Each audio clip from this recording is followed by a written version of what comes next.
Boa noite, é a hora certa, 10 da noite. Hoje começamos de uma forma diferente. Começamos com a Canção da Primavera. É do Francisco Filipe Martins e é uma canção muito especial. E já vamos falar um pouco dela. Antes vou introduzir ou apresentar o meu amigo que vem à sala de estar hoje, esta noite. Ele é mais que um colega, ele é um amigo, de facto, e é uma pessoa muito talentosa. É uma pessoa que eu, de facto, tenho uma profunda admiração pelos valores que defende, a família, a amizade, o trabalho.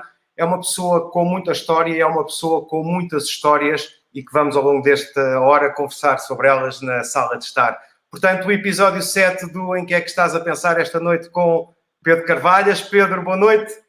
Bem-vindo. Em que é que estás a pensar?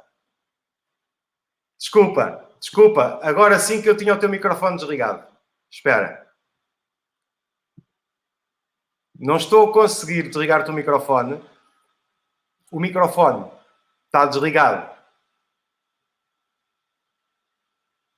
Bom, o Pedro tem o microfone desligado neste momento. Eu vou tentar consertar aqui a coisa. Começámos tão bem. Começámos com... Ok.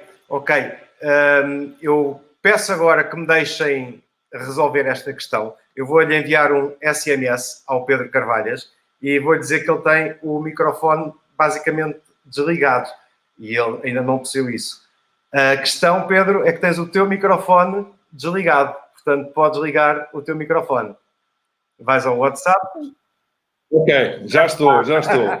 Olha, isto tinha sido um grande início de conversa, porque tínhamos a música, tínhamos tudo e o microfone desligado. Eu, Pedro, já te vou fazer os agradecimentos, mas diz-me lá, em que é que estás a pensar neste momento? Ouviste a música, pelo menos? Ouvi o Francisco Filipe Martins, que é a Canção da Primavera, que é uma canção que eu gosto particularmente e que está de alguma forma também desculpa que eu estou aqui, eu acho que vou ter que mudar de sítio, porque tenho neste momento aqui... Estás bem? Eu vou-vos mostrar o que é que eu estou a ter aqui neste momento. Estou a ter aqui em casa uma peça de teatro que a minha filha resolveu fazer. E, portanto, podemos ver um bocadinho. Podemos ver um bocadinho. Tem que vir para este lado. Espera. Eu falei em surpresas, mas eu próprio não estava à espera desta surpresa. Agora essa é minha mãe. Agora é que eu quero ver.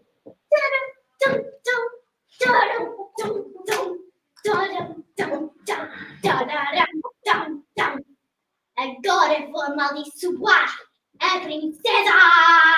Pronto, Maria, vamos para o outro lado. Pronto, mas desculpa por ordem da casa. Eu acho que foi brilhante. O meu aplauso foi brilhante. Ô Pedro, esquece a pergunta o que é que estás a pensar, porque eu vou começar quase pelo fim, que é isso que nós acabámos de ver. É a tua família que a mim sempre me fascinou, sobretudo por perceber a vossa união, a vossa descontração e o vosso respeito. Isso que tu acabaste de fazer agora não é muito normal em pessoas da televisão, embora sejamos amigos, não é? Mas em pivôs. Portanto, mostraste a tua casa e começámos com uma peça de teatro. E estás a ver uma imperial. Epá, isto não se faz a ninguém. Eu juro que eu vou-te massacrar durante toda a conversa. Olha, eu estou a beber, como sempre, numa caneca como eu não estou a beber água, Pedro. Isso não se faz.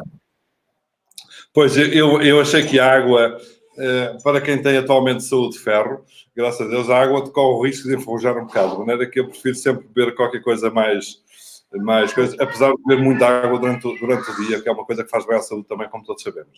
Olha, tens duas vantagens. Uma que tens café em casa e eu já não tenho cápsulas, e a outra que tens pessoas que ainda te podem ajudar e eu, se quiser ir buscar qualquer coisa, tenho que sair de plano. Percebes? Isto não se faz. Eu nunca fui apanhado numa curva assim. Bom, Pedrinho, obrigado por teres vindo. Não é por teres vindo, é por teres dispensado um pouco da tua noite, que é quase sempre em família, para conversarmos num registro entre nós. Embora saibamos que estão pessoas a ver e vão ver, mas é um registro entre nós. Como eu te disse, não há guião, vamos conversar. Eu fiz aquela pergunta retórica, em que é que estás a pensar para quê? Para que o convidado, no caso, o meu amigo que está desse lado na sala de estar, possa falar ali um pouco e a audiência vá chegando. Portanto, aquilo é só um isco. Portanto, esquece lá isso. Eu quero começar com coisas sérias para que as pessoas percebam quem tu és e com quem é que estou a conversar. Tinhas 43 anos, em 2011, quando de repente a tua vida mudou radicalmente da noite para o dia. Eu sei que tu não tens problemas em falar disso, mas também te disse quando te fiz o convite que não queria entrar na intimidade. Quero é perceber com que visão, com que perspectiva da vida é que tu passaste a estar após o acidente que te aconteceu. Bom, para quem não sabe, eu tive um aneurisma cerebral, que foi uma situação muito, muito complicada, muito difícil. Felizmente foi ultrapassado, também fugindo um bocadinho às estatísticas, não é? Portanto, na prática, estou com uma segunda oportunidade de vida, não é? E agradeço a Deus por isso, eu sou uma pessoa de fé também. E pronto, as coisas são o que são. Graças a Deus, tudo correu muito bem. Não fiquei com sequelas, eu podia ter tido várias e graves. Felizmente não fiquei com nenhuma sequela, portanto não tomo nenhum medicamento, não fiquei a tomar rigorosamente nada.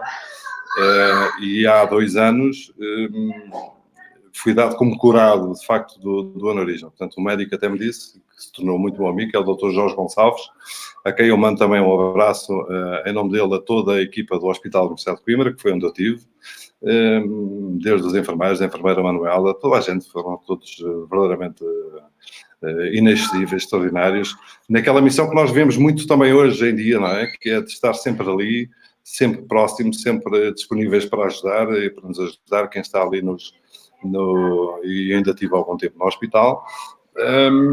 Mas pronto, as coisas correram francamente bem. O que é que mudou na minha vida isso? Talvez, como é que eu tenho a dizer? Talvez a forma como eu encaro para a vida e o valor que eu dou efetivamente às coisas que eu acho que são importantes na vida. E isso eu acho que mudou um bocadinho. Eu era muito, e ainda sou, workaholic, no sentido de trabalhar muito e bem, sempre empenhado e a tentar fazer o melhor que sei e o melhor que posso, em cada momento, seja em reportagem, seja em estúdio, seja a coordenar, seja na regia, a conduzir uma emissão, a delinear, a fazer as escolhas das notícias que queremos levar às pessoas. E isso eu faço como sempre fiz, dando o melhor de mim. Depois, há outras questões que nós, se calhar, numa fase da nossa vida, damos... Isto é, não é que não atribuamos a importância, mas se calhar não a valorizamos tanto quanto a deveríamos valorizar, penso eu. E isso mudou um bocadinho. Não é? Vou dar um exemplo. Quando estamos qualquer um de nós na regia a coordenar uma emissão, e não vemos que as peças, porque as peças não estão prontas automaticamente. Não é? Portanto, há muitas peças que nós passamos nos nossos noticiários, nos nossos jornais de televisão, e que vão chegando ao momento, conforme as notícias, não é? Vão chegando também, como todos sabemos. Há notícias de última hora, há notícias que estão em atualização, que vão chegando. Tudo isto para dizer o quê? Que enquanto eu, se calhar, antes deste aneurisma, saía da regi desesperado aos berros, onde é que está a peça, preciso da peça. Não é? Neste momento, fico na regia muito mais tranquilo e penso simplesmente num plano B. Se não tenho a peça, tenho que ter uma boa solução para, por um lado, não defraudar a expectativa de quem nos escolhe a ver e quem tem confiança no nosso trabalho e no alinhamento que estamos a fazer, mas também tentando gerir estas dificuldades que sempre acontecem na nossa vida profissional. Não é? Isso mudou um bocado. Não é? Portanto, eu fiquei, digamos assim, vivo menos estressado na profissão. E isso faz... Como é que um homem que tem, como tu dizes, uma segunda chance, não somos todos os felizardos que têm uma segunda chance, um homem que tem uma segunda chance, que ganha a morte, 1-0, Pedro Carvalhas, na dianteira, e esperemos que por goleada, e de repente, uns anos depois, confronta-se com uma situação inusitada, surreal não porque ela é verdadeira, que é esta pandemia. Como é que um homem que teve a segunda chance de repente, confronta-se com uma coisa invisível, voltaste a reequacionar tudo ou aquilo que te aconteceu ajudou-te a enfrentar e ajuda-te a enfrentar este período que todos vivemos ainda e vamos viver durante algum tempo? José, eu, para ser honesto, eu não, sabes que eu não vivo muito a pensar no meu nariz, mano. Isto é, eu não passo a vida... De vez em quando lembro-me que tive um problema, que foi um problema grave, um problema sério, e um problema que me poderia ter levado, mas não passo a vida a pensar nisso. Aquilo que sei dizer é que a minha mulher, como tu sabes, é médica dentista e, portanto, é uma pessoa ligada à saúde e tem umas balizas muito próprias, até porque a medicina dentária, como sabemos, é eventualmente um dos meios mais propícios para facilita a propagação de vírus, por causa daquela questão dos aerossóis e tal, sei que aquelas gotículas com que somos tratados e que percebemos quando ficamos com o queixo e com a boca como todos encharcados quando vamos ao dentista, e isso é muito mau e é uma coisa que favorece a propagação de vírus. E, portanto, isto para dizer o quê? Que ela própria tomou um bocado a dianteira no sentido de tomar muitas das decisões que fomos conversando e fomos balizando e fomos fazendo acertos ao longo deste tempo, que é um tempo muito difícil ainda, não é? Mesmo com as dúvidas todas que ainda surgem relativamente a este vírus que virou o mundo e as nossas vidas todas de pernas para o ar, mas organizámos no sentido de tentar que a nossa casa fosse uma espécie de bunker, não é? Que era um sítio onde nos sentíssemos protegidos. E para isso teríamos que ter cuidados máximos, não é? Portanto, deixámos de usar sapatos a rua em casa. Eu tenho uns sapatos e uns ténis à porta de casa, os sapatos para ir trabalhar, os ténis quando não estou a trabalhar e que vou ao supermercado ou assim uma coisa qualquer. E portanto, há uma série de blusões de rua também deixámos de usar. E isso é que foi aquilo que senti, a mudança da minha vida passou muito por aí, como passou pela maioria dos portugueses. Aqui em casa levámos isto muito a sério, exatamente pelas razões que acabei de explicar. Mas eu queria chegar a um patamar que é, digamos, filosoficamente, tu para passarmos à próxima etapa. Nessa etapa, filosoficamente, repensaste a vida, o sentido da vida, isto para perceber se as coisas são mesmo como nós lemos nos livros e nos contos e nos romances, não é? Portanto, eu não vi luzes, não é? Não vi. Pois, é por aí, para perceber. Eu não me senti num túnel. Aliás, eu não tive muita noção da situação que tive, até porque eu fiquei em coma induzido há alguns dias, porque depois da minha intervenção cirúrgica, eu atravessei o risco de vida, foi também muito por aí, porque fiquei com uma outra zona do cérebro com muito sangue, com uma nova hemorragia. E pronto, mas a coisa acabou por correr bem. Sim, e correu tudo bem, graças a Deus.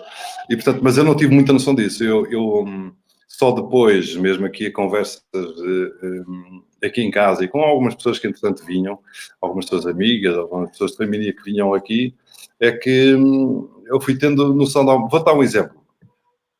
Eu lembro-me que no tempo em que estive no hospital, ainda portanto, já não estava em coma induzido, mas estava nos cuidados intensivos. Eu lembro-me de uma noite em que eu tive uma espécie de uma discussão com uma enfermeira. E eu tinha uma ideia disso. E passado em casa, passado uns meses valentes, portanto isto foi no finais de julho, e esta conversa aconteceu aqui em casa, será, talvez finais de setembro, assim, uma coisa com uns primos meus, um deles até já não está entre nós, infelizmente. E eu contava, sabes que tive um episódio com uma enfermeira do hospital, porque qual foi a sensação? Vê lá tu, a nossa cabeça de facto é uma coisa extraordinária. E então a sensação que eu tinha, e foi o porquê de ter protestado bastante com aquela enfermeira naquela noite, foi que a minha cama estava assim. Em vez de estar na horizontal completamente, estava na vertical, encostada a uma parede. E a sensação que eu tinha era que estava cansado das pernas. Isto é, como eu estava assim, e estava a fazer muita força nas pernas, não é? Vamos imaginar, isto será a cama, isto será o estrado, não é? Será mais ou menos isto assim. Eu estando aqui de pé, fazia força ou na perna esquerda ou na perna direita para estar aquele tempo todo. E, portanto, eu dizia à enfermeira, assim, enfermeira, ajude-me a fazer qualquer coisa, a sentar-me, qualquer coisa, porque não faz sentido eu estar aqui numa cama que está pendurada na parede. E eu estou aqui cansado. Estou mesmo cansado. Olha, já estou farto de fazer força só na perna direita, farto de fazer força só na perna esquerda e tal. E ajude-me a sentar, porque eu tenho medo de me sentar na cama e de cair. Portanto, eu só peço ajuda para isso, para a senhora me fazer sentar na cama, que é só o que eu preciso. E, portanto, vê lá tu, de facto, o que... E ela como é que reagiu? Disse que o senhor tinha vindo de Amsterdão ou uma coisa assim? Eu não me lembro da resposta da enfermeira. Sei que ela não me ligava puto. Sei que ela não me ligava puto. E a minha mulher, depois disso, mais tarde, que ele tinha, de facto, tido que a enfermeira tinha dito que eu tinha estado particularmente agitado naquela noite. Mas não lhe contou assim mais nada. E quando eu estava a contar esta história, estes meus primos que estavam cá em casa connosco, diziam-me a minha, Pedro, vamos lá pensar um bocado. Tu achas que é possível uma cama estar suspensa num hospital, numa parede, num teto? Uma cama não pode estar suspensa num teto, presa num teto. Quer dizer, não faz grande sentido olha pensar bem nisso que estás a dizer. E eu, de facto, pensei, e então, o que é que chegou à conclusão? Que eram dos efeitos possíveis de anestesia, do tempo que eu estive anestesiado na situação de coma induzido, que faz-nos ter estas visões, estas ideias um bocado paranoicas, digamos assim, entre aspas, ou se calhar sem aspas nenhumas, mas que de facto influenciam e até a forma como nós vemos e pensamos nas coisas que nos aconteceram. De facto, não era possível estar num hospital, numa unidade de cuidados intensivos do hospital, e então numa unidade de cuidados intensivos num hospital como o de Coimbra, que eu considero um dos melhores hospitais do país, e onde tenho imensos amigos, e não era possível, de facto, uma situação dessas, mas foi isso. Eu acreditei nisto durante meses, não é? Durante dias, durante semanas, não é? E eu pensei que isto não tinha acontecido, mas, efetivamente, é para que percebas bem aquilo que às vezes pensamos que acontece e que não acontece nada.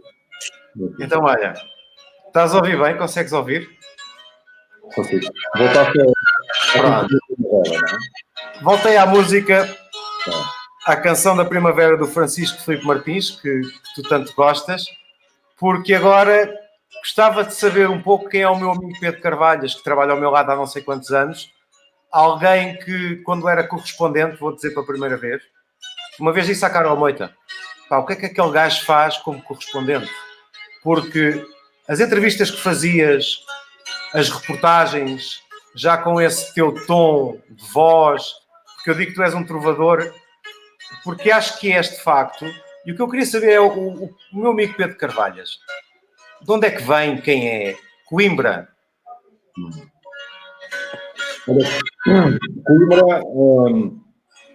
Coimbra é uma terra onde eu vivo desde os meus 2 meses de idade, onde vivi até aos 19. Depois tive um período em que vivi também no Porto, onde fui trabalhar para o Porto, depois voltei a Coimbra e, entretanto, já de uma forma tardia, acabei por vir para a Lisboa, que foi uma cidade, eu já tinha sido convidado para vir para cá e nunca quis vir para Lisboa. Mas naquela altura, olha, deixei-me seduzir pelo convite que na altura me foi feito pelo Zé Dornis, que era o nosso diretor-geral da TVI, e acabei por vir. Mesmo já com 33 anos, não é? Já tinha idade para ter juízo e acabei de vir para cá, para Lisboa, para a TVI. Quem sou eu? Olha, eu nasci, eu digo-me uma pessoa de Coimbra, porque vivi lá desde os meus 2 meses. Na verdade, eu nasci em Angola, em Luanda, e vim para cá com 2 meses. O meu pai esteve lá durante a guerra, já como médico. A minha mãe foi lá ter com 5 dos meus 6 irmãos. A mais velha não pôde ir porque tinham problemas nos pulmões, umas coisas, e portanto a umidade angolana não era bom para ela. Ela ficou com a minha avó materna, e a minha mãe foi lá ter com o meu pai. E eu acabei por nascer lá, em Luanda. E depois vim para Coimbra com 2 meses, não é? Portanto, a minha vida foi toda passado em Coimbra, que é uma cidade que eu acho que é admirável e muito bonita. E fiz lá... Parentes apanhando as tuas reticências técnicas de entrevista para dizer que tu és um dos responsáveis pela monumental serenata que foi transmitida online há poucos dias e que chegou a milhões e milhões de pessoas em todo o mundo, não? Correto? Sim, confirmo. Sobre o amor a Coimbra. Eu limitei-me a dar a ideia, isto é... Isto acontece, espera que tenho aqui uma criatura que me apareceu aqui em casa, diga Manel, algum coisa? Manel, estás bom? Eu Tudo bem? creio que como deixou agora não é bem com o Bernardo eu quero jogar Paz. Vou falar com o Bernardo. Peço que diga ao Bernardo que pediu para Beijinho, Manel, beijinho. Adeus. Assim. Tchau, até amanhã. Até amanhã. Posso ir embora ou não? Vá lá falar com o Bernardo, vá-se tentar orientar com o Bernardo, que eu depois... Ou então peça a mãe para resolver o assunto, está bem? Que o pai está aqui só acabar uma conversa. Obrigado. É rapidinho.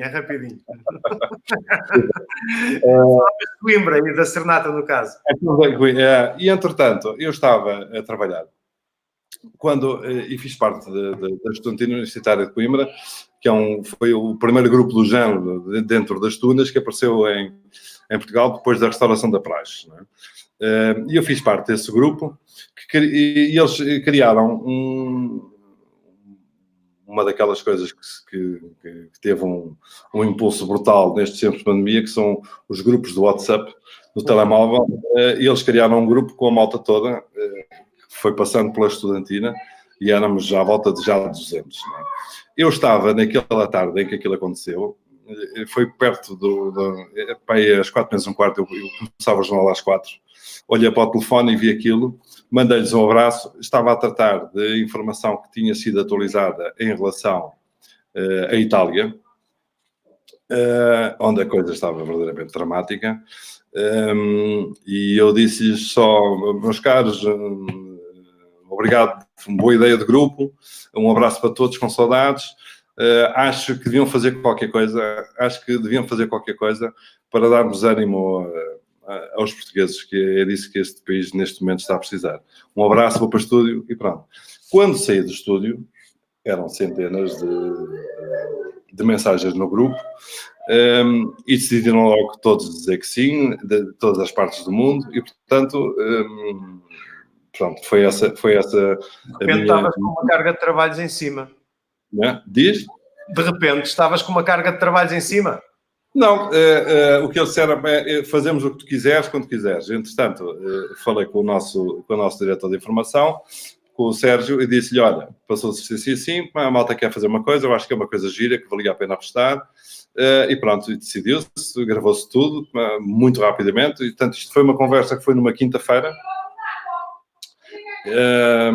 foi escolhido o tema, foi gravado tudo, e no sábado a seguir nós passámos a serenata, que de facto teve um efeito esmagador, eu acho que foi um grande momento de televisão, foi um momento muito bonito. Sim, foi. E, sobretudo, foi uma mensagem que chamou a atenção das pessoas. E os portugueses percebeu-se que estavam mesmo a precisar desse ânimo, daquela calma, daquela tranquilidade, que a música de Coimbra também transmite muito, não é? E, de facto, foi uma coisa, um sucesso inimaginável, mais de 2 milhões e meio de visualizações, não sei quantos contactos. Estas entrevistas também é para cima sempre de 2 milhões de visualizações. Para lá caminhamos, não é? E, portanto, eu acho que foi sobretudo isso. Foi um momento bonito e um momento de esperança. Nós estávamos e continuamos a precisar de ter esperança e de acreditar que isto não vai tudo andar para trás, com algumas loucuras que nós vamos ver, apesar dos elogios que temos que fazer e que os próprios poderes vão fazendo ao comportamento dos portugueses, mas a verdade é que, em alguns casos, ainda há muito a desejar.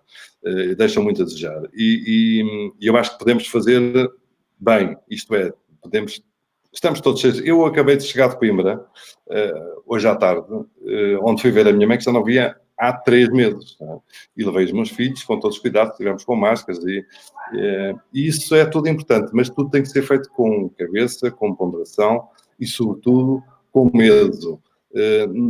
Não naquele medo em que nos obriga a ficar em casa como um colete de forças porque temos medo do que é que seja, mas com... Então, eu vou substituir o medo com o respeito. Nós temos que respeitar receando o Covid, não é? E isso exige que tenhamos um comportamento responsável, um comportamento que não faça o país parar de novo, que nos faça todos andar para casa, fechados em casa outra vez, e isso efetivamente está nas nossas mãos. É a única coisa que está nas nossas mãos.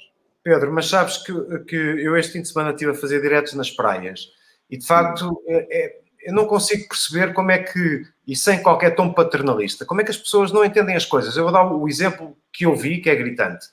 Não se podia ir à praia. Agora podemos passar 24 horas na praia desde que andemos a caminhar. Podemos até dar um mergulho e andar a caminhar. E o que eu vi no fim de semana foi as pessoas a irem para a praia. Ou seja, isso não é permitido. Porquê? Por questões de saúde. São estas pequenas coisas. Porquê é que as pessoas, em vez de aproveitarem, ok, posso ir à praia, apanhar aquele ar, a maresia, passear, caminhar, dar um mergulho, porque é que acham que, ok, eu vou para a praia e não posso? É isso que tu dizes. São pequenas coisas. Isto seria talvez fácil até de domar este bicho, agora no futuro, porque conseguimos aguentar o embate, se de facto as pessoas fossem à praia caminhar, aproveitar a praia, mas não fossem para a praia porque ainda não podem ir. Ou, por exemplo, não andassem de bicicletas nos paredões. As pessoas que andam de bicicleta, e eu também ando, acham que é uma embirração. Não é. É porque tem que se manter distâncias de segurança. Ora, se houver na ciclovia as bicicletas e na outra via as pessoas, não há distância de segurança. E, portanto, era tão simples, é como tu dizes. Foste visitar a tua mãe, que não vias há 3 meses, tomaste todos os cuidados. Sim. Mas eu queria voltar a Coimbra, mas se quiseres podemos continuar nesta questão, que esta questão é dos nossos dias, não é? Vamos para onde quiseres. Vamos a Coimbra, então. Tu tens uma tradição de médicos na tua família, que é uma daquelas famílias grandes. Sim. E vais para o jornalismo. Ó Pedro, onde é que bateste com a cabeça aonde? Bati com a cabeça. Sabes que foi eu nem sei como, né? A verdade é que eu estava na área de saúde também, provavelmente iria para a medicina e talvez não fosse um médico muito mau, mas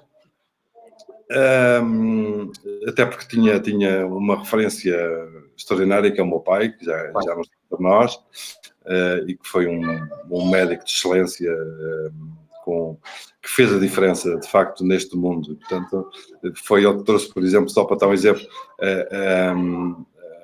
o parto sem dor, não é? Foi ele que eu trouxe para cá, para o país. Foi o primeiro professor de anestesiologia a doutorar-se na área. Foi o primeiro doutorado em anestesiologia, e o meu pai era anestesista. E, depois de ter feito toda uma investigação em Estocolmo durante 4 anos, onde esteve longe da família, aliás, teve muitos períodos longe da família, sobretudo para tentar melhorar as coisas e trazer coisas novas para o país que praticamente não tinha no serviço de anestesiologia. E, portanto, talvez não tivesse sido um mau médico. E tudo começou com uma brincadeira num sábado à tarde, em que eu saio com os meus 17 anos, talvez, saio de casa depois do almoço para jogar uma futebolada à tarde, e à saída no resto do chão do prédio dos meus pais há um café. E quando eu saio do prédio, estava lá o filho da namorada do dono do café, que era o Filipe, que me dizia assim: olá Pedro, estou a montar uma rádio pirata, aquelas rádios que... Onde todos começámos? Sim, eu tenho imensas saudades desse tempo. Queres fazer um programa lá? Eu disse logo que sim, não é? Pai, eu quero, mas olha, vou agora fazer um jogo de futebol e depois eu telefono. E assim foi. Lá fui fazer um jogo de futebol.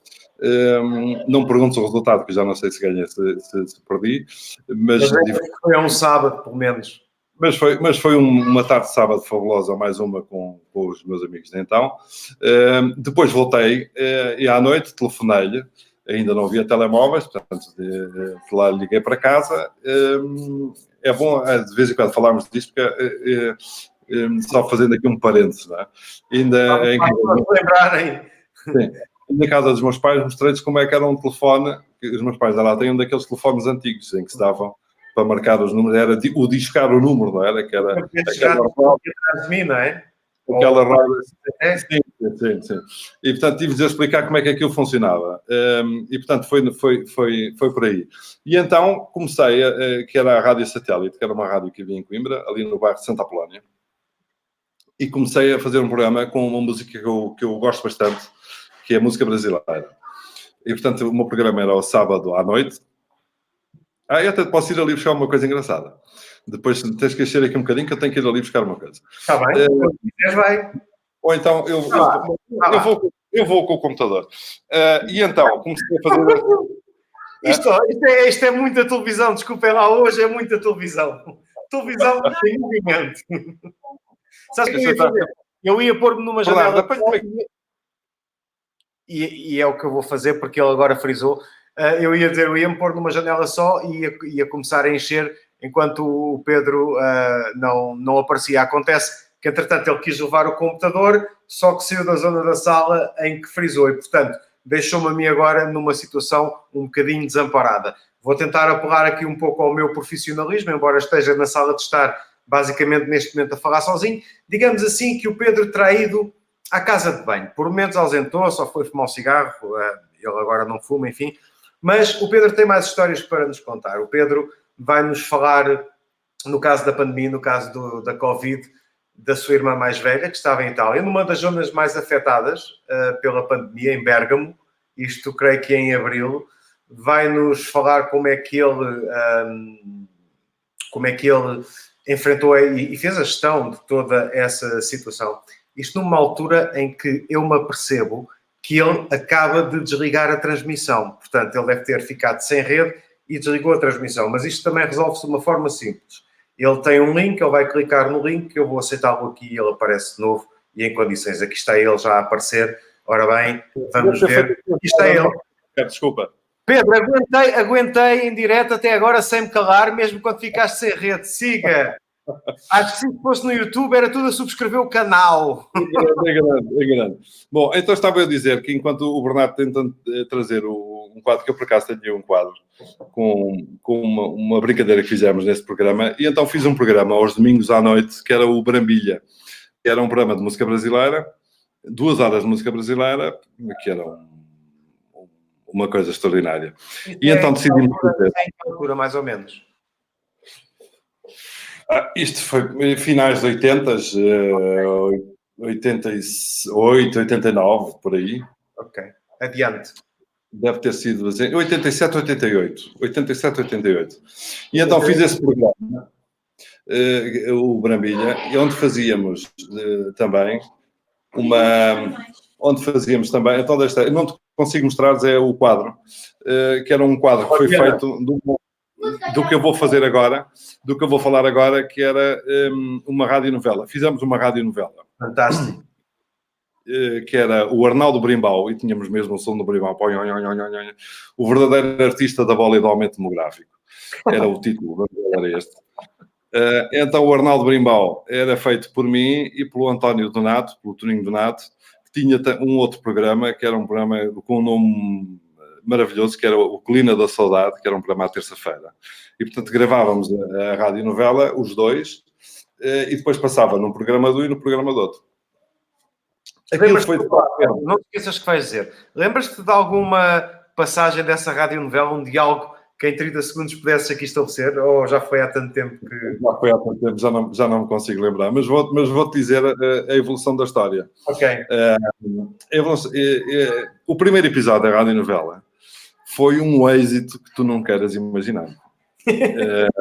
Foi um grande sucesso. De tal forma que toda a malta lá da nossa idade e até mais velhos, eu era dos mais novitos, eu era o mais novo de 7 filhos, portanto estás a imaginar, tinham quase todos a idade dos meus irmãos, mas toda aquela malta queria entrar na novela, não é?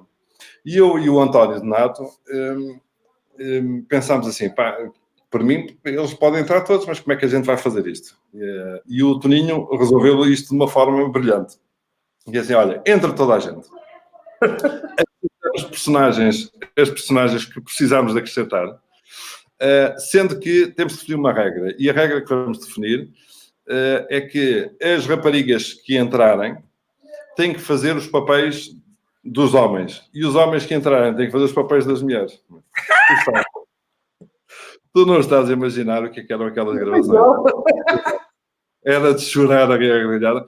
E aquilo foi um êxito, uma coisa imensa, e que dava, sobretudo, os momentos de gravação dos episódios. Era uma coisa do outro mundo, não é? Todos uns deitados por grupos, com microfones, e depois era tudo muito inventado, tudo muito improvisado, mas que resultava, as coisas funcionavam de uma forma maravilhosa.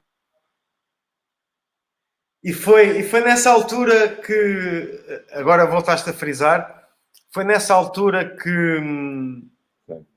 já estás. Foi nessa altura, então, que começaste a pensar no jornalismo em detrimento da medicina? Não. Não, ainda não. Ainda não. Pedro, esta conversa até vale para os frisanços da imagem e tudo. Por retomar a narrativa. Fantástico. Olha, não, eu depois, passado alguns meses de ter este programa, recebi um telefonema perto do Natal, nunca mais me esqueço, era para aí 22 de dezembro, assim uma coisa qualquer, da RDP, de um senhor que eu não conhecia na altura, mas que era o diretor de programas da RDP, que ouvia os meus programas, pá, e que iam ter gente e tal, e se eu queria ter uma reunião com eles, se calhar, pronto. E então lá fui ter uma reunião com eles em janeiro, por altura de janeiro, não sei se foi na altura do dia de Reis, dia 6 ou dia 5, já não sei, mas foi em janeiro, logo no início, e eu lá fui, pronto, e fizeram-me um convite para eu começar como locutor na RDP. Pronto. E eu aí, quando disse ao meu pai que ia para a RDP, o meu pai já não achou grande piada a coisas. Assim, bem, está-me a fugir de controle aqui a formação deste rapaz. E foi um bocado por aí. No dia em que eu comecei, não foi bem no dia, mas foi nos tempos logo a seguir a ter começado na RDP, eu pensei, é isso que eu quero fazer. É isso que eu quero fazer. E depois tive grandes mestres. Nós fizemos, naquela altura, fazíamos coisas verdadeiramente deliciosas. Olha, eu até comecei mais cedo do que é costume. Porquê? Porque naquela altura, na RDP, em Coimbra, um dos programas era feito pela Nela Deiras, que toda a gente conhece, não é? A menina de sonho azul, não é? E a Nela Deiras... Naquela altura era uma estrela. Que era uma estrela imensa, e, além de ser uma grande amiga e uma pessoa extraordinária, era uma estrela muito mediática e tinha um programa que ela tinha uma voz extraordinária também. Vamos ver como é que vai ser o retomar agora.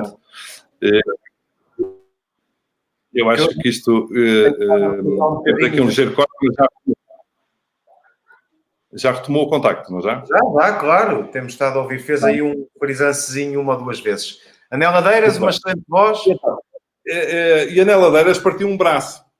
E, portanto, a Nela Deiras tinha um programa que era das 2 às 5. E eu, naquela altura, quando entrei para a RTP, era no sentido de vir a fazer alguns programas, tinha algumas rubricas em determinados programas, mas era sobretudo também para fazer desporto. Eu fiz muito desporto, cheguei a fazer tardes desportivas em estúdio, como repórter de pista, também como relator, fiz um bocadinho tudo isso. Mas fui para estúdio mais cedo, porque alguém tinha que pôr os discos e fazer ali um bocado de companhia na Ladeiras, porque ela, com a asa, com gesso, não dava para estar ali a mexer naqueles discos, não havia ainda CDs naquela altura. E de maneira que foi assim, comecei um bocadinho mais cedo, começava a fazer um programa com muita conversa, pronto, e a partir daí comecei a fazer, eu acho que um bocadinho mais cedo, ainda tenho para aí a gravação numa cassete de um dos primeiros programas que eu fiz que eu não reconheço a minha voz. É uma coisa... Quem deixou aqui de ir para o ar era uma coisa inacreditável. Mas na verdade tens um dos teus predicados, que são vários, profissionais, é a voz. Tens uma voz. Eu acho graça à tua voz no bom sentido, porque tens aquele similar, acho que é assim que se diz, do centro do país, mas depois tens uma voz brutal, que me leva à próxima pergunta, que não entra bem agora, porque vou cortar a narrativa, que é a da música, mas já lá vamos, a música. Com o passar dos anos, aquilo que nós fazemos hoje, sentes-te confortável, não tu enquanto jornalista, mas enquanto jornalista de classe, achas que nós estamos a adaptar-nos aos novos tempos?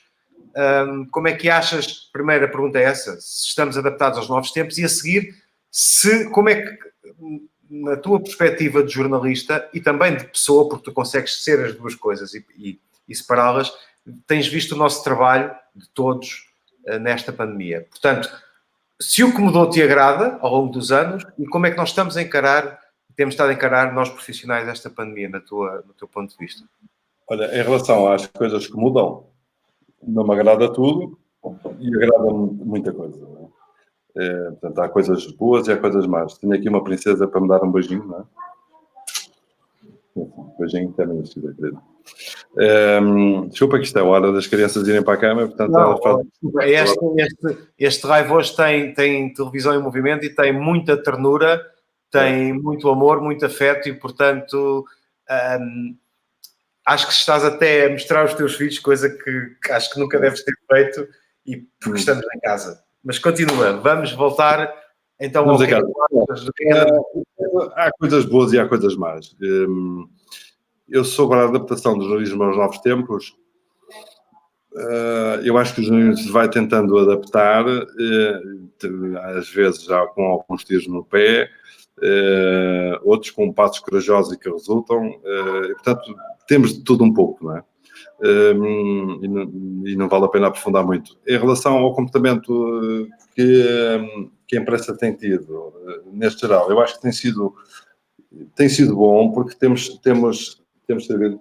Um beijinho, querido. Até amanhã. Até amanhã. Deus, até amanhã. Até amanhã, beijinho. Sabes que é a tradição cá em casa, tem que ser assim, eles não se deitam sempre. Lembras-te que eu no início da conversa falei da tua ligação à família e da tua postura e atitude para com a família. Isto que está aqui a acontecer não é uma coisa assim tão banal só porque aparecem os teus filhos a despedir-se. É um ritual natural e normal na tua família, como deve ser em qualquer família saudável. Independentemente do que tu estás a fazer, eles vieram-se despedir porque se vão deitar. Se calhar, se estivesse a falar com o Presidente da República, fariam o mesmo. Não é? Porque estamos na sala. E, portanto, isto tem algum significado, não é uma coisa fútil. Sim. Eu percebo onde quer chegar. Bom, mas voltando a esta a questão, eu acho que nós temos feito um trabalho numa primeira fase, que foi uma fase muito importante, que foi uma fase de informar e de tentar ajudar que as pessoas não entrassem em loucura, não é? E eu acho que isso foi conseguido e bem conseguido por todos. Mas como é que tu sentiste? Desculpa, eu vou-te interromper. Eu peço desculpa porque eu não sei depois como é que se processa o som, se eu te corto, se tu me ouves com cortes. Mas como é que tu sentiste uns meses antes, não muitos, porque eu lembro-me de ler isso nas redes sociais sobretudo, que os jornalistas estavam a ser alarmistas, que nós éramos alarmistas e que, portanto, estávamos a potenciar para vender, estávamos a potenciar uma coisa que se revelou tão devastadora e tão inusitada e tão brutal como se revelou. Como é que tu, nessa altura, tu que olhavas para o fenómeno como eu, com alguns dados, alguma informação, com um outro olhar... E com algum destaque, não é? Porque nós logo de início, portanto, logo em janeiro e ainda em dezembro, fizemos algumas notícias sobre isso. É claro que as primeiras notícias estavam cá para baixo no alinhamento, isto é, para aqueles que não estão dentro do meio, o alinhamento é uma espécie de lista com as notícias que nós vamos querer desenvolver e, portanto, numa lista, vamos imaginar, com 20 notícias, as primeiras notícias desta pandemia estavam entre o 15º e o 20º, portanto, andavam por ali no fim da linha de interesse. Não é? A partir de janeiro, as coisas mudaram um bocado, porque nós na TV24, e falo pelo trabalho em que estive empenhado na altura, nós percebemos que estávamos perante uma situação grave. E, portanto, fomos atualizando por ali e tivemos essa preocupação de todas as tardes, ou a perder mais tempo ou a perder menos tempo em termos de ocupação do espaço, digamos assim, ocupávamos mais ou menos, consoante também a informação que ia chegando da China e que não nos poderiam deixar descansados.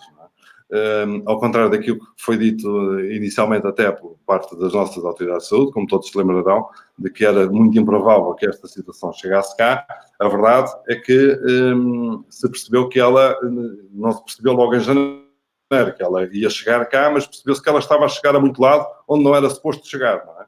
E foi isso que nós fomos trabalhando e tratando de uma forma, enfim, não de uma forma simples. A informação quer dizer aquilo que se passa, não é? E mas foi isso depois há um momento, Pedro, há um momento em que, creio que foi o Primeiro-Ministro ou o Presidente da República que usou a palavra tsunami, mas depois há um momento em que nós todos somos apanhados no meio do tsunami, quando ele chega mesmo, que é de um dia para o outro, é de uma segunda-feira para uma terça-feira, e a partir daí tudo se precipitou até hoje. E nessa altura, desde então, nós tivemos que nos reinventar também nos processos, nos métodos, na postura e na forma de olhar as notícias. Sim. Em 2 meses, nos últimos 2, 3 meses. Sim, isso foi. Nós na TV, como sabes, tivemos uma organização que aliás foi seguida pela esmagadora maioria dos órgãos de comunicação social, nomeadamente as televisões, que é a divisão da redação por grupos, digamos assim, e por semanas. Nós na TV fazemos semanas de 7 dias, portanto começamos numa segunda-feira, terminamos no domingo, depois ficamos 7 dias também em casa, onde estamos uns dias a descansar e com a família, e outros dias estamos a dar apoio, funcionamos como asas de edição ou assim de uma coisa qualquer. Faltam já passaram 2 para dar um beijinho, boa noite. Já estava aqui o mais novo. Beijinho, já lá vou dar um beijinho. Eu queria ser expulso, se pode ser amanhã que o pai pensa se eu posso jogar ou não. Se se portar bem, pode ser que a gente amanhã consiga chegar a uma boa conclusão. E uma vez...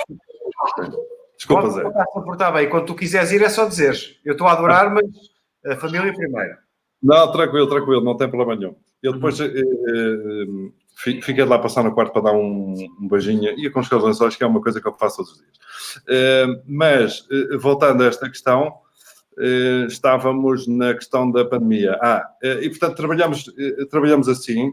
Muitos jornalistas estão em casa também a acompanhar e a ajudar e a atualizar a informação.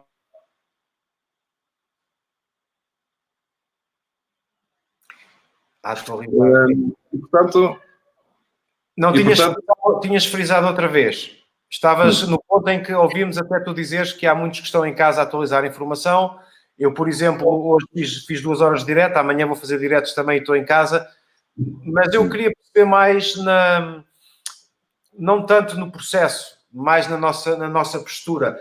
Eu tenho uma sensação, eu acho que a classe dos jornalistas, neste caso em especial, tem feito toda ela serviço público, com erros aqui, erros acolá, obviamente.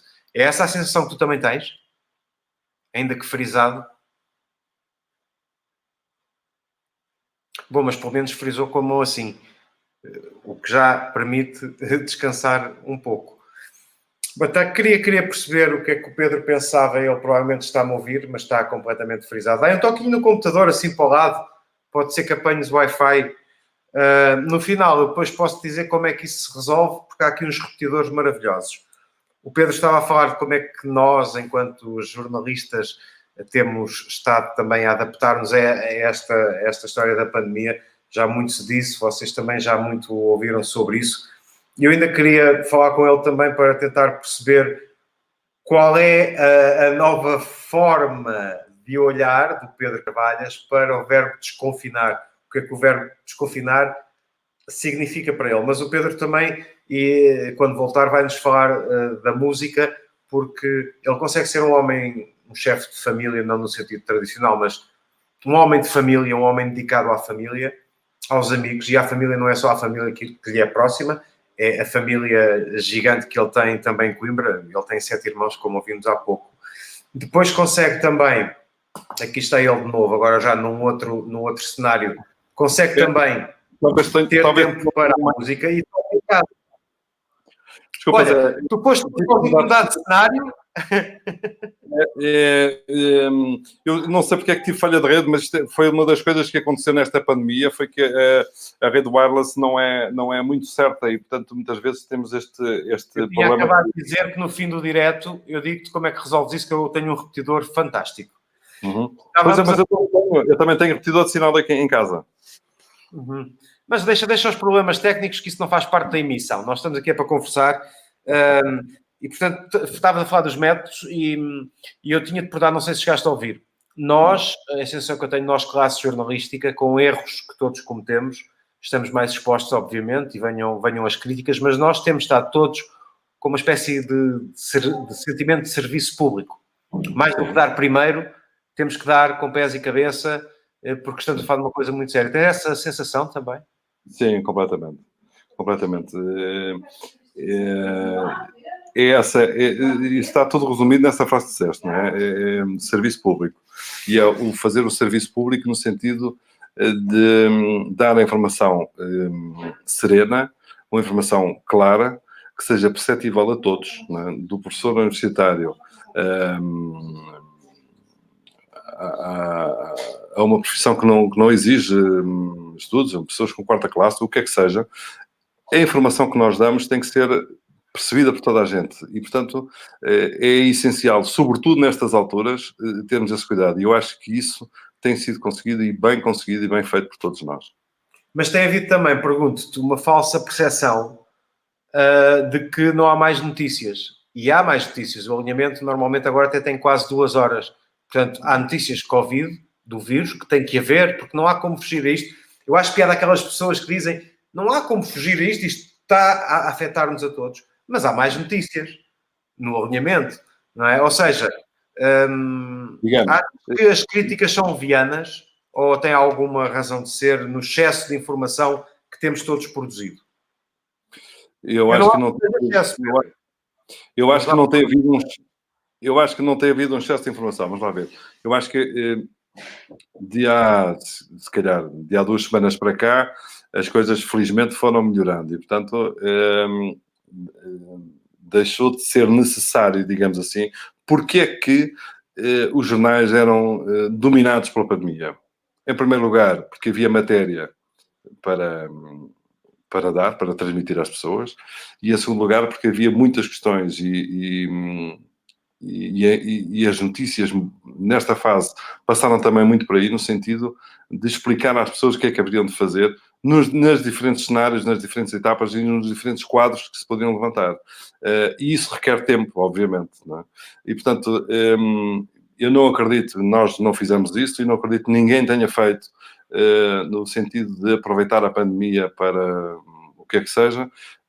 Os assuntos relacionados com a pandemia, que eram muitos, não é? E, portanto, precisavam também de ter tempo, foram tratados de uma forma absolutamente natural e normal e dando resposta àquilo que era também o interesse das pessoas, porque houve uma fase em que nós precisávamos de saber as coisas. Como hoje precisamos de saber o comportamento do vírus, não é? Nós fomos surpreendidos aqui há 3 ou 4 dias com a OMS a dizer que, afinal, o vírus pode não se transmitir por superfícies, não é? E, entretanto, já veio também a Direção-Geral de Saúde dizer que não é bem assim.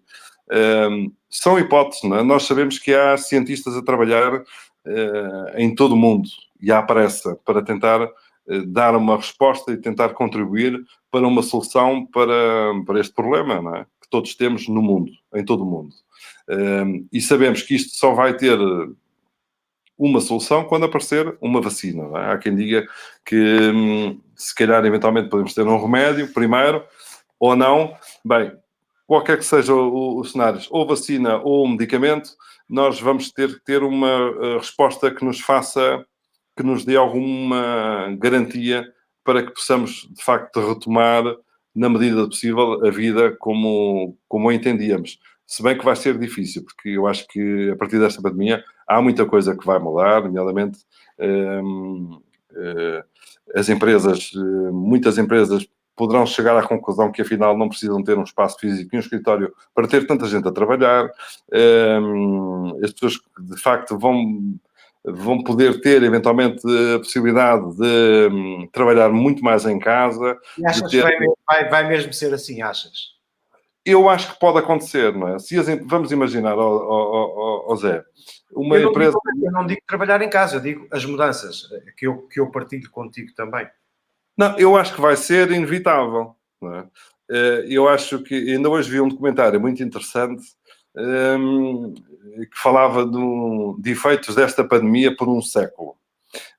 E os efeitos que eram abordados nesta visão era exatamente das empresas, que vamos imaginar de uma gigantesca Google, assim uma coisa qualquer, não é? Que não precisa de ter um espaço para que as pessoas possam fazer o seu trabalho, e o dinheiro que vão poupar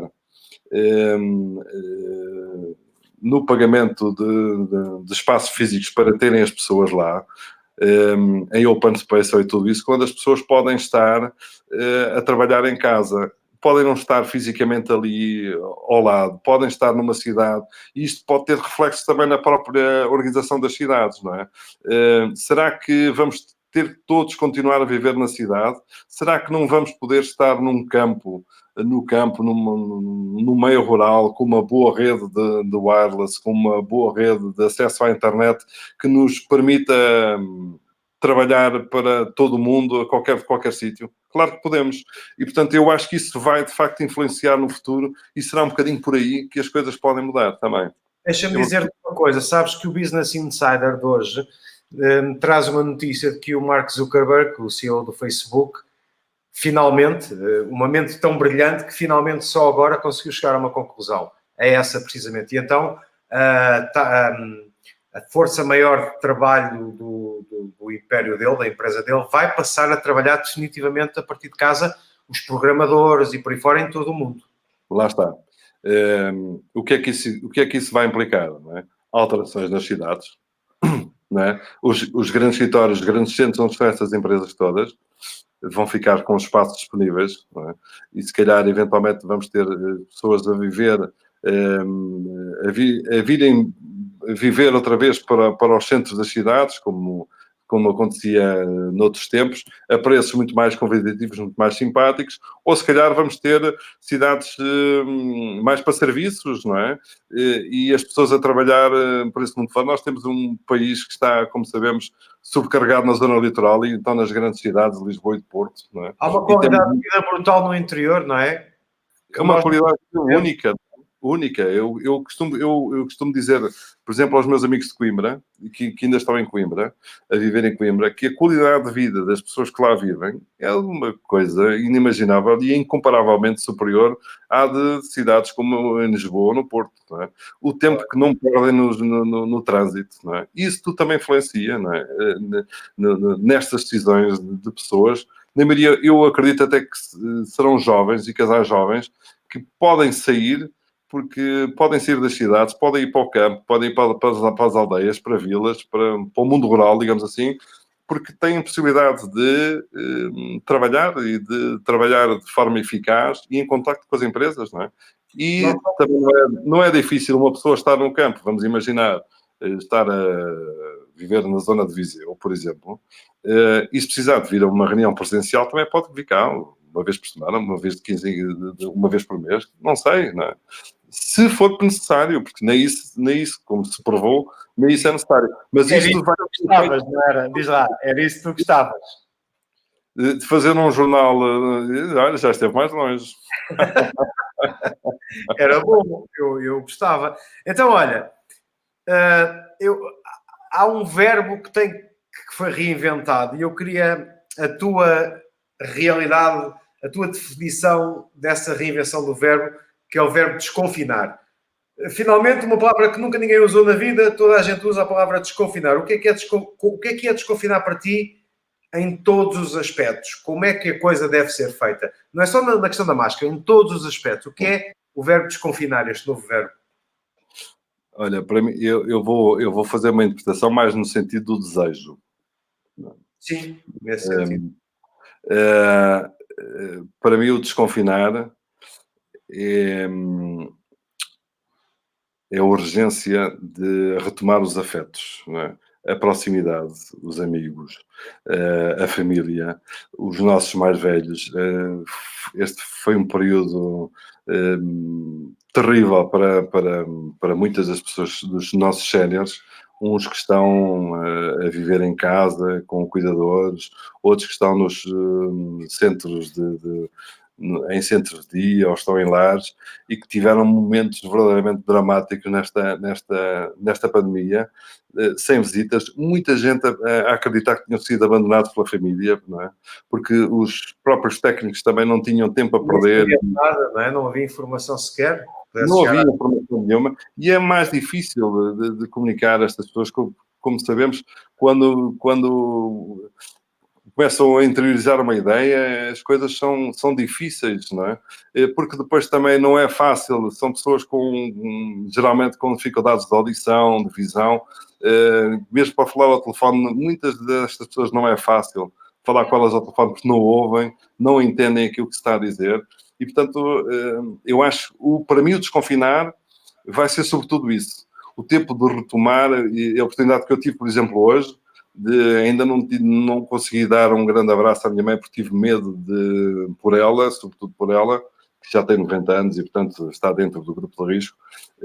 Custou-me imenso estar com ela e não lhe dar um abraço grande, um abraço forte, um beijinho muito grande, e ter que estar ali a chegar a casa de máscara, deixar os sapatos na rua, também lá em casa fiz exatamente o mesmo.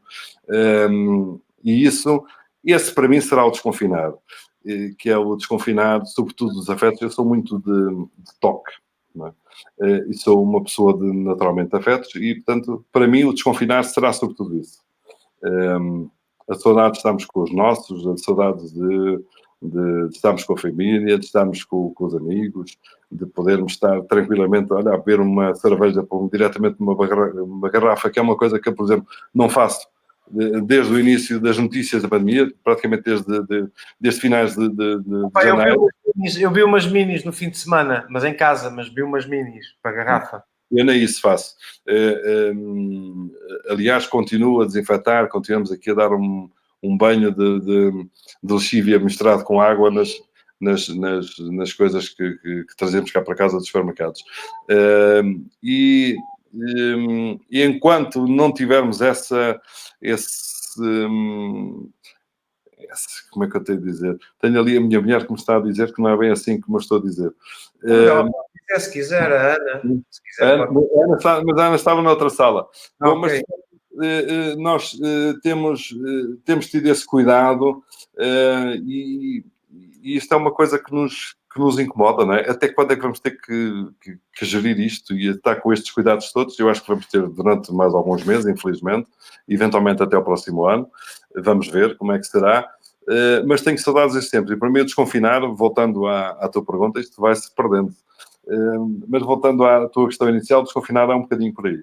É o desconfinar dos contactos dos amigos, da família, do abraço apertado, do beijinho bem dado e merecido. É extraordinário. Há uma coisa que me faz confusão. Há pessoas que dizem que só quando chegar ao pé de nós é que nós vamos perceber como é que isto se gera e a gravidade de tudo isto. O facto da tua irmã ter estado a viver em Itália e viver numa zona onde, em determinada altura, foi das zonas mais afetadas em Bérgamo, segundo creio saber,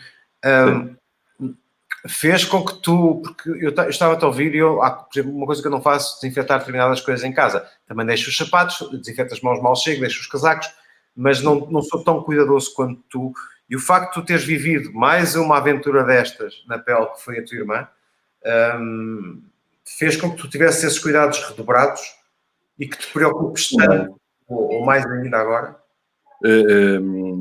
Também, isto é, nós, como te disse há pouco, a Ana implementou aqui o regime de clínica. Aqui em casa era uma clínica de cuidados intensivos e, portanto, os cuidados eram exatamente os mesmos. As notícias de Itália eram profundamente perturbadoras, eram mesmo dramáticas, e fomos acompanhando a situação à distância e dando o apoio possível, mas a situação em Bérgamo foi uma coisa impensável. Eu, há cerca de uma semana, vi que dados oficiais dão conta de aumento dos óbitos no espaço de finais de, deixa-me ver se me lembro, era do final de março com o final de abril, era um aumento de mortes na ordem dos 586%, comparativamente com a média dos últimos 5 anos. Portanto, os óbitos de Covid aumentaram na zona de Bérgamo 586%, que é uma coisa incalculável.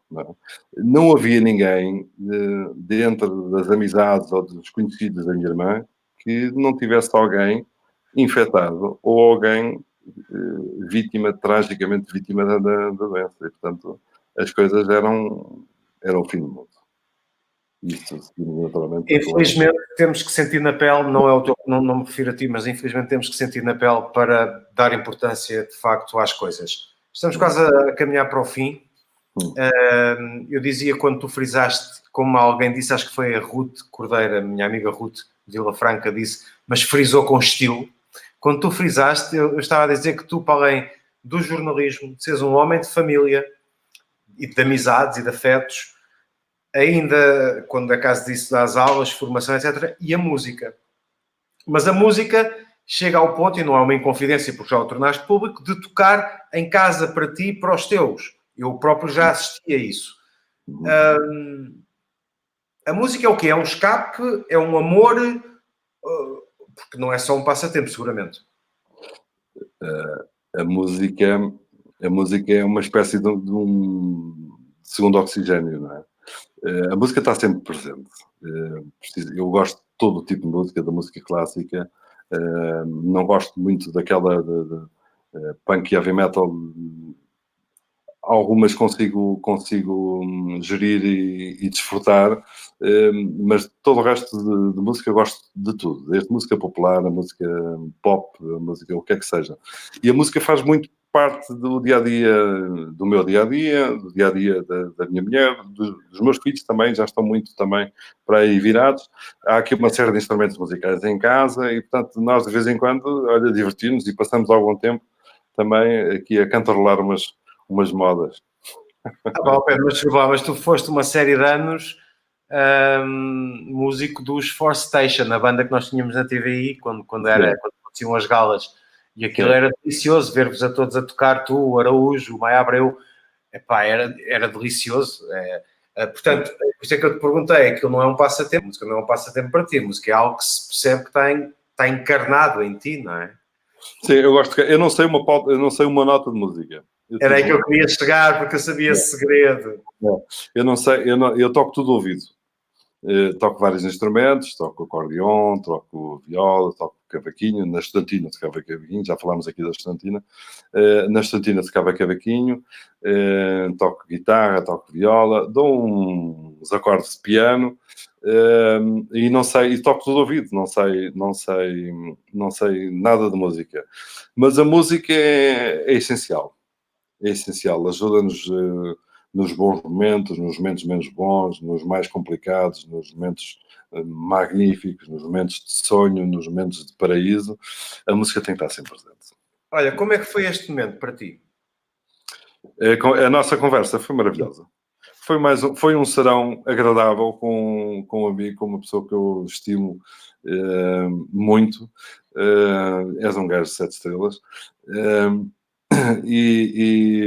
Olha, foi um sarau, foi como se tivesse estado aqui na minha sala, num sarau normal que temos aqui, a conversa foi mais ou menos... Em Imperial agora eu não tive os aperitivos, porque foi na tua casa que eu aprendi a gostar de, como é que era, não era pistácios, aquela cena do wasabi, como é que se chama aquilo com amendoim? Olha, como é que se chama o wasabi? Como é que se chama aquela coisa de amendoim? Aquelas bolinhas verdes. Mas pronto, adiante, olha, mas deixa, Pedro, onde é que vais? Vais ficar sem rede outra vez? Vais dar cabo do final? Não vou não. Não? Como é que chama aquelas coisas verdes que nós demos aqui? Tem amendoins verdes. Batatas fritas, wasabi. Eram umas batatas fritas wasabi, já sei o que é que era. É isso, não é nada de amendoins, é isso. Olha, ó Pedro, ahm, pá, não querias acabar o programa, nós despedíamos-nos agora, tu pegavas aí no instrumento e tocavas até eu te tirar do ar e acabar a transmissão. Eu acho que era brutal. Não é? Eu não me importo, não sei, mas vou pedir a companhia da Ana. Ana, queres cantar alguma coisa comigo? Não. Não. Olha, o que é que tu... Enquanto estás a preparar isso e as pessoas estão... Mas o que é que tu... Eu posso tocar uma coisa de instrumental, que é uma música muito engraçada, que eu... em vez de estar a tocar uma viola ou de pôr a cantar. Sabes o que é? É que há pessoas que estão a dizer assim, adorava ver todos a cantar, adoro as galas, cantem, beijinho grandes, olha, a Catarina Canelas manda um beijinho. Também. Pedro, eu normalmente não estou a ver o Facebook para estar atento ao que dizem as pessoas que estão a falar comigo. Mas agora vim aqui perceber. Eu acho que as pessoas iam gostar de terminarmos assim. Eu estou a dar tempo para te preparar. Então enche qualquer coisa que eu já acabei. Pronto. Mais uma vez, vou encher qualquer coisa que o Pedro já cá vem. Vou só tirar a casa dele para não estarmos a ver coisas a mais, não é? Porque intimidade sim, mas não tanta. Hoje foi em que é que estás a pensar? O episódio 7, bastante diferente como viram. Começámos com música, frisámos com estilo e vamos acabar com música seguramente. Queria aproveitar para dizer, enquanto estou a encher, mas dá-me jeito de estar a encher, queria aproveitar para dizer que, entretanto, eu gostei tanto que fui continuando com estes episódios, mas tomei uma decisão. Normalmente em televisão as temporadas têm 6, 10, 12 episódios e eu decidi fazer 12. Este é o 7º, faltam mais 5. Os convidados já estão fechados, os que faltam. E depois vou reavaliar e vou tentar perceber. Eu gosto destes momentos, mas tentar perceber se faz algum sentido continuar com estas conversas. Na devida altura vou-vos perguntar, vou-vos questionar, porque eu faço isto para vocês. E o Pedro Carvalhas também, ele já está pronto. Mas olha, vejam só o que é que ele foi. Vejam só. Pedro, o acordeão. Vamos fazer assim. Eu vou-te deixar estar no ar enquanto tu tocares. Tu, quando terminamos a emissão. Mas antes de começares a tocar e terminarmos a emissão, queria enviar um beijinho muito grande para a Ana, para a tua mulher, uma dentista fabulosa, fantástica, não só profissionalmente, mas pela atitude e pelo amor e pela paixão que coloca em tudo o que faz. Queria dizer-te, não preciso, já tu sabes, tens uma família fantástica, como vimos, e queria dizer-te que, também já te o disse, fazes parte da minha galeria de amigos, dos amigos verdadeiros, porque já me deste provas disso. Aliás, quando aqui há dias foste ter comigo do nada e me perguntaste como é que correram as ressonâncias magnéticas ao cérebro e à cervical, e não precisavas dessa prova, mas és um amigo verdadeiro em quem eu confio, eu admiro e por isso quis conversar e saber mais sobre ti. O acordeão é teu, a emissão é tua, as pessoas que quiserem virem até ao fim, quem não quiser, pelo menos fica a saber que o meu amigo Pedro Carvalhas é um trovador e nós hoje vamos acabar em beleza. Pedro, grande abraço, obrigado. Amanhã estamos lá na TV. Força, vai em frente, dá-lhe. Vamos terminar então com Horrores da Espanha. Vamos embora.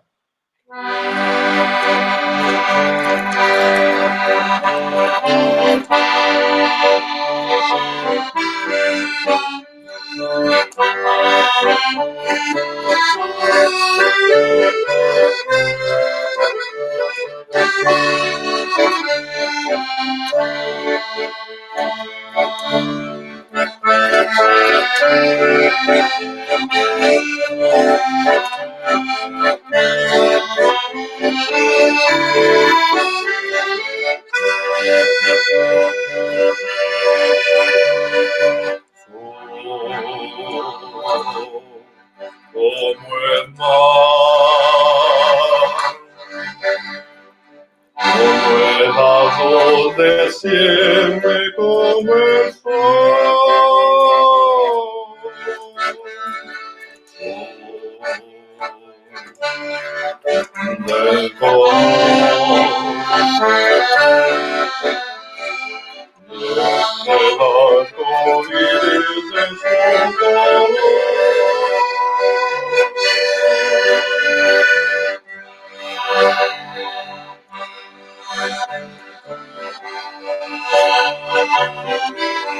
Pedro Carvalhas, muito obrigado. O Pedro é uma pessoa fantástica. Esta pessoa que acabaram de ver não é qualquer um que vai pegar no seu acordeão e faz uma coisa destas para as redes sociais só porque um amigo o convidou a partilhar um bocadinho do serão. Agradeço-lhe termos partilhado este pedaço de noite. Foi um prazer. Volto de hoje a 8 dias. Espero que tenha gostado. Eu adorei. Obrigado.